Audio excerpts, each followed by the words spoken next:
As a realtor in North Carolina, I am required by law to explain to a potential client or any customer how they will be represented by a real estate agent. You can be represented as a buyer or a seller. As a buyer's agent, most experienced and educated realtors will require that you work exclusively with them under an exclusive buyer agency agreement. This protects the buyer. If your agent isn't representing you, then by law we work for the seller and must look out for their best interests, not yours, and it protects the agent, how is not paid for the time, etc., unless someone purchases a property.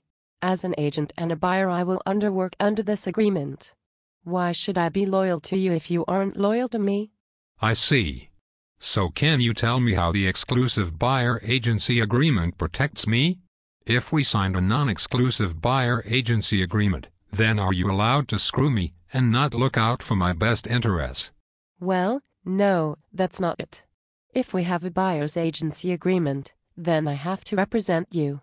But I wouldn't sign a non-exclusive agency agreement with you or with anyone else.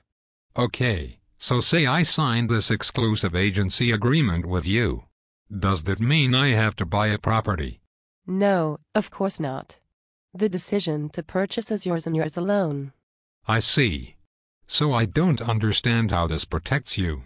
You could spend hundreds of hours working for me, and then I could decide I don't want to buy in your town at all, and go buy another house somewhere. Yes, you could do that. So all the time you spent with me, all the gas you spent driving me around, you're not going to get paid for any of that work. That's true, but if you do buy a house in my area, then I get paid. And you can use another agent, like your brother who happens to have a license, to make an offer on a house in my area. I see. So unless you have an exclusive agreement with me, you're not going to be loyal to me. Well, no, because you're not loyal to me. Why don't you just sign the agreement so we can get to work? Because I'd like to understand how this works. So what happens if we have an exclusive agreement, and I decide to use my brother anyway after you've spent hundreds of hours with me? Okay, well, in that case, I would go after your brother and demand that he turn over the commission to me, because you and I have an exclusive agreement. But my brother has no idea that you and I have an exclusive agreement. Well, I would tell him, and show him the agreement. And if he refuses to turn over the money, because he had no idea that I had such an exclusive agreement in place? Then I suppose I would have to sue him, and you, for violating the exclusive agreement. I see. So instead of just getting paid by the hour, and having me reimburse your gas, you'd rather threaten me with a possible lawsuit. No, I'm not threatening you with a lawsuit.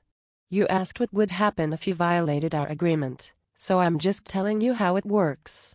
Why don't you just charge for your time instead of demanding this exclusive agreement? Seems to me that you would be far more protected that way, and I would be protected too, since you would be loyal to me because I am paying you, and because you are representing me. But I don't have to worry about getting sued by you later down the line. Sure, if you want to pay me by the hour, you can do that. Okay, what is your hourly rate? I don't know, I have never charged by the hour. But I have 6 years of experience in being a real estate agent, and many successful transactions under my belt.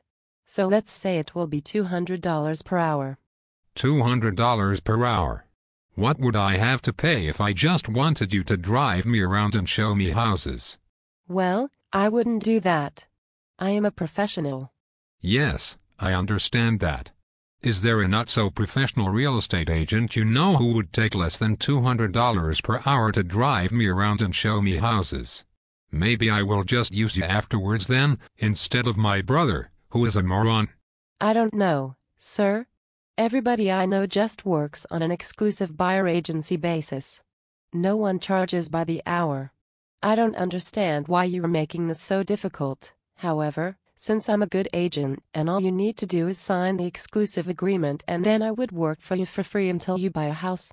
How much will you get paid since I'm looking to buy a house worth $300,000? Well, I would probably get half of the commission, which is about 2.5%. So on a $300,000 house, that would be $7,500. Yes, That's right. So at your $200 per hour rate, I would need you to spend more than 38 hours on my purchase to have the exclusive transaction be worth my while. I guess so. If I love the first house I see, and everything goes smoothly, such that you only spent 15 hours on my deal, would you refund me the difference? Well, no. I don't refund to clients, because that would make me a cheap discounter. And I am a professional full-service realtor. I see. Is it against the law to rebate in North Carolina? Well, no, but I told you that I wouldn't play that game. I am worth every dime, and I will represent your interests fully as a professional. I see. Well, let me shop around a little bit and see what other realtors are charging. If I find someone who is willing to charge less than $200 per hour, can I tell you and you could think about matching the rate? I don't know, sir, since that agent might be immoral and not worth $15 per hour. But since you are going to shop around, I won't be able to represent you or show you houses today. I understand. I will let you know what I find from asking other real estate agents with 6 or more years of experience in your town.